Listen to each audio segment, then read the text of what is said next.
Direction le Lot-et-Garonne à présent, où à Cassionnès, Jean-Louis de Biasy se lance officiellement dans la course au municipal.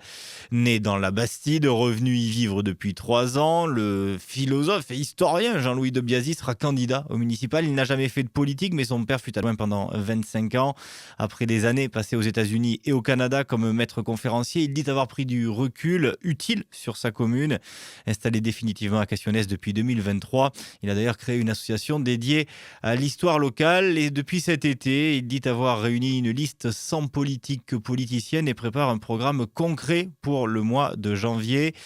Il préfère les rencontres quotidiennes et les réunions publiques que de tracts sur le marché, dit-il. Mais moi, je lui ai demandé tout simplement pourquoi il avait décidé de se présenter à Cassionnès.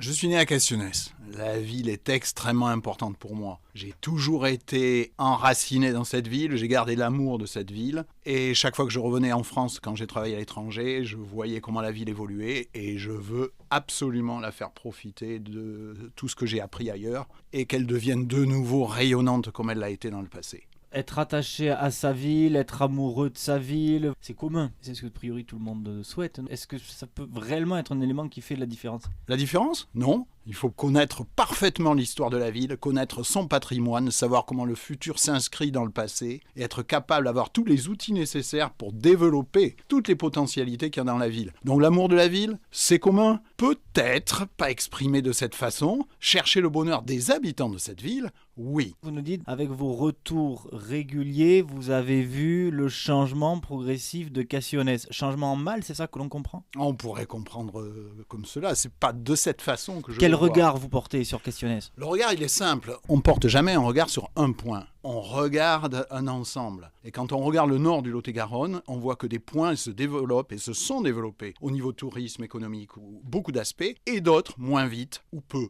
C'est le constat qu'on voit. C'est le constat que j'ai fait et c'est pour ça que je veux être acteur. Pour redresser la barre. Donc en creux, vous nous dites que Cassionnès va mal. Pour aller vers l'avenir avec beaucoup de confiance, avec l'amour des habitants de la ville et de la terre. Je dis effectivement que Cassionnès peut développer brillamment son potentiel. Et alors pour le développer, on ne va pas rentrer dans le détail de tout le programme, mais vous évoquez notamment quelque chose qui revient beaucoup sur vos documents, se servir en gros des nouvelles technologies artificielles, des outils numériques. Qu'est-ce que vous entendez par là ? On a du mal à comprendre ce que Cassionnès a à faire en développant des outils technologiques et tout ça. Le mieux, c'est de parler avec un exemple extrêmement simple. Au tout début de l'été, l'association dont je m'occupe, Patrimoine vivant de Cassionnès, nous avons créé une application numérique, un guide audio qui permettait aux touristes de visiter la ville. Nous avons la chance d'avoir un guide, Monsieur Bog, qui le fait de temps en temps en français et en anglais brillamment, mais hélas, il n'est pas disponible tout le temps. Et les commerçants ont mis tout simplement un QR code sur leur boutique. Les touristes scannaient le QR code et pouvaient visiter la ville avec des vieux documents d'époque. Voilà une utilisation au niveau du tourisme qui a eu vraiment un grand succès. Voilà, Jean-Louis de Biasy, candidat aux élections municipales